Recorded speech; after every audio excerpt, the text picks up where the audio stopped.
Halo NMA member, kalian sedang menyaksikan NMApedia.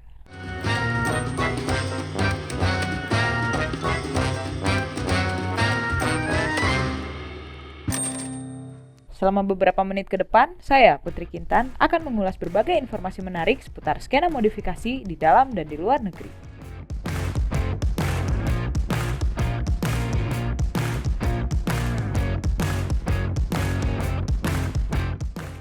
Jika kalian suka video ini, jangan lupa like, komen, dan subscribe agar kami lebih bersemangat untuk membuat konten seperti ini.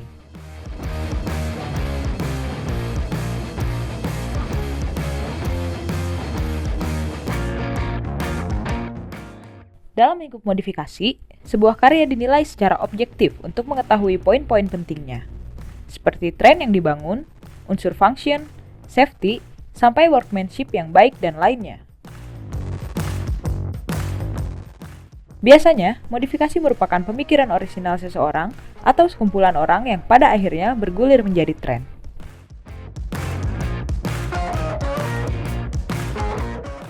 Di Indonesia, tren modifikasi beraneka ragam. Biasanya, kehadiran tren itu sendiri dipengaruhi dengan mobil yang banyak dijual di Indonesia. Siapa lagi kalau bukan para pabrikan Jepang? Dari sinilah muncul kesamaan kalau tren modifikasi di Indonesia nggak jauh berbeda sama Jepang. Iya kan? Memasuki tahun 2023 ini, banyak yang menyebut tren modifikasi di Indonesia juga mengikuti arus tren dari negara barometer modifikasi. Alasannya, setelah pandemi mulai mereda perlahan, beberapa pameran otomotif dan modifikasi sudah digelar lagi. Salah satunya, OLX Autos Indonesia Modification and Lifestyle Expo 2022 kemarin yang menjadi tempat para modifikator, produk aftermarket, dan bengkel spesialis mengenalkan etalase karyanya.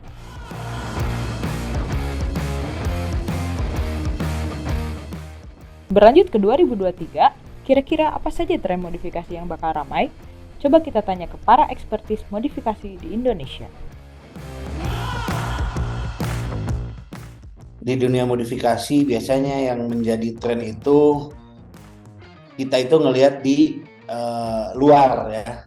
Kayak mungkin di Jepang lagi tren apa, di US trennya seperti apa. Pasti biasanya arahnya di sana. Tahun ini seperti kita lihatnya TPM kan banyak keluarin mobil SUV sama crossover ya. Dan di sini tidak menutup kemungkinan juga gaya Alto bakal digemarin lagi karena gaya yang paling fit di mobil tipe SUV sama crossover itu ya Alto, dan di situ nggak terlalu banyak modifikasi tapi mobilnya masih nyaman dan bisa dipakai harian dan juga multi-purpose vehicle kan. Di tahun 2023 ini orang itu lebih milihnya itu yang simple, modifikasi simple tapi bisa dipakai di jalan raya, dipakai harian juga nyaman, dan gaya stance itu nggak istilahnya dengan zaman sekarang udah nggak susah juga. Air suspension udah banyak, bahkan made in Indonesia pun udah banyak yang produksinya, ada beberapa brand kan. Lalu untuk ban dan velg juga udah banyak juga, apalagi sekarang juga di akhir tahun kemarin, dan mungkin saya sih yakin di 2023 ini stance bisa lebih banyak diminati karena kita bisa order velg yang custom made.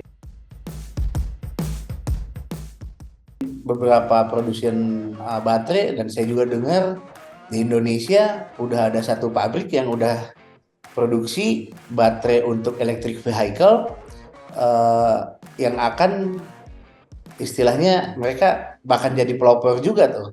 Jadi saya sih yakin 2023 bakal penuh dengan kejutan electric vehicle.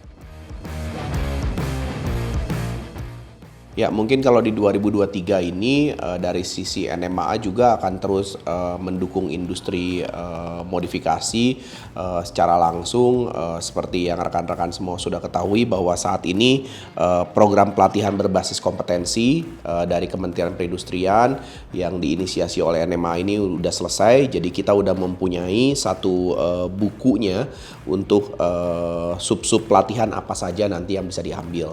Tapi ini belum selesai. Saat ini kita sedang menyusun kelas-kelasnya apa saja.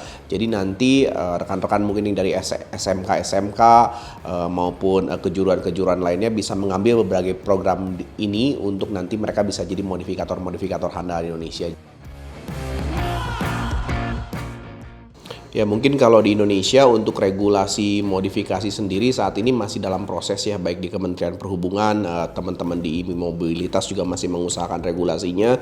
Kita juga dengan Kementerian Perindustrian terus mengusahakan berbagai regulasi untuk berkolaborasi dengan pemerintah Indonesia. Tapi saat ini memang regulasinya belum ada regulasi yang resmi, jadi masih untuk modifikasi memang belum terlalu strict. Tapi saya melihat ini justru suatu kesempatan buat para kreator muda justru untuk bisa berkreasi sebebas mungkin. Cuman dipastikan aja semua kreasi yang akan kita bikin di tahun ini, di tahun 2023 ini tentunya harus yang dipastikan aman. Jadi tidak membahayakan diri kita maupun orang lain di jalanan. Ya, mungkin faktor penting untuk kita di asosiasi maupun rekan-rekan juga untuk bisa mengembangkan industri modifikasi jadi lebih luas lagi, tentunya kita bisa terus berkolaborasi dengan berbagai lintas industri ya. Jadi kita bisa berkolaborasi dengan industri-industri lainnya maupun dengan modifikator-modifikator lainnya. Jadi kalau kita fokusnya misalkan di eksterior, mungkin kita bisa berkolaborasi dengan yang mengerjakan interior, atau lintas industri mungkin dengan industri-industri lainnya, sehingga perkembangan industri modifikasinya ini bisa jadi lebih cepat berkembangnya. Kita membuka kesempatan untuk semua rekan-rekan pelaku modifikasi, pelaku otomotif untuk bisa berkolaborasi dengan kita di NMAA untuk bisa mengembangkan industri otomotif di Indonesia. 2023 tuh akan lebih kental tren modif crossover antara klasik sama modern sih. Sebenarnya setiap tahun tuh ada lah, sampai sekarang pun, dari dulu sampai sekarang orang tuh memodifikasi dengan gaya kayak gitu tuh banyak banget. Tapi kayaknya tren tahun 2023 tuh lebih ke situ ya, lebih mengental lah antara si klasik dan modern jadiin satu gitu. Lagi kita tuh punya segalanya di Indonesia, SDM dan SDA itu best lah, apalagi kita tuh terkenal dengan the power of ngakalin ya. Montir-montir dari dulu tuh terbiasa bekerja dengan sesuatu yang terbatas. Misalnya dari suplai barang yang mungkin udah nggak ada di Indonesia, harus beli di luar, makanya dikanibalin gitu kan. Itu udah terbiasa dengan hal itu.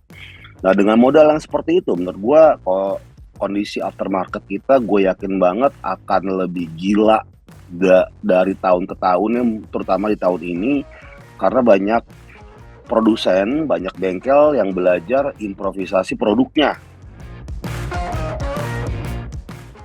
Tren modifikasi mobil listrik, jujur aja gue pribadi belum tertarik ya untuk ke mobil listrik. Tapi menurut gue itu adalah sebuah gebrakan ya, ketika ada sebuah brand yang produksinya di sini dengan harga yang gila gitu kan, dalam artian gila kayak wow ini lumayan terjangkau ya gitu. Kalau gue pribadi untuk memodifikasi mobil listrik kepengen banget gitu, tapi untuk beli sendiri deh kayak wah nih kayak belum nih, mungkin setahun lagi kali ya gitu. Tapi pengen banget gue modifikasi, gue pengen banget tuh punya bayangan gue misalnya kayak Wuling REV atau Hyundai Ioniq gitu kan, gue tahu nih mau dibikin apa gitu, cuman untuk ngebeli kayaknya belum gitu. Mungkin ada misalnya teman gue ada yang punya mobil itu dan pengen gue modifin sih, gue mau banget. Menurut kalian, gaya modifikasi seperti apa yang akan menjadi tren di tahun kelinci air ini? Komen di bawah ya.